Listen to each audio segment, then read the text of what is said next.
Everyone is aware of the golden rule of Torah, V'ahavta l'reacha kamocha.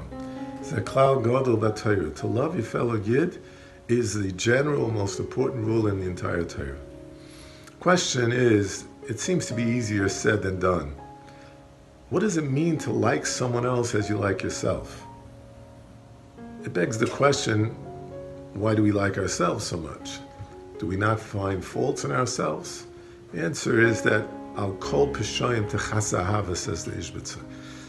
When a person loves themselves, even though they have faults, the faults get covered up, the faults get excused, forgiven, and what remains is loving ourselves despite our faults. So the Ishbitzer is suggesting that if we were to take that ability to look away and cover up other people's faults, we would be able to love them despite their faults. That's the simple concept that's being expressed by the Ishbitzer.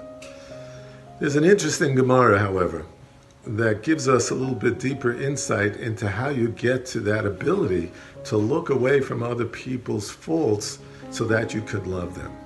And the Gemara there discusses, Daf Kufay and Ksubas, the Gemara discusses the idea of what's behind sheichad. What happens when you give a present to someone that makes him do your will? And the Gemara says that when a person is makabel something and he receives a present from someone, he receives money from someone, his das is connected to that person. And that das makes it as if he's one with that person. And if you're one with that person, there's another golden rule. Ve'ein odem roya chayve la'atzmai. A person doesn't see their own faults. Now, this is slightly different than what the Ishbitzer is focusing on. It's sort of the other side of the coin, where the Ishbitzer is talking about because we love ourselves, we don't see our faults. The Gemara, in the name of Rav, is saying, Ein odem roya chayve la'atzmai, even without that love being there initially, l'chayr, seemingly. It's just a rule. It's ein adam reyachayv la'atzmai. But because somebody has given you money, you become one with that person, and that's the meaning of the word sheichad, the Gemara says. Sheichad is broken up into two parts. Sheichad, shehu chad. He becomes one with that person. And with that, we have something positive to be able to help us become able to forgive other people's and look away from their fault. Because if you become a giving person, every time you give instead of take, you become a connector.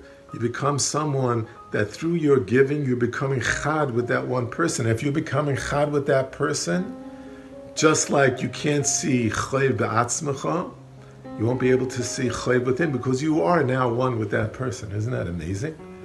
And therefore, there is something positive for us to be able to do, not just to say, come on, just love them. Well, how do I get to that love? The love is gotten through giving.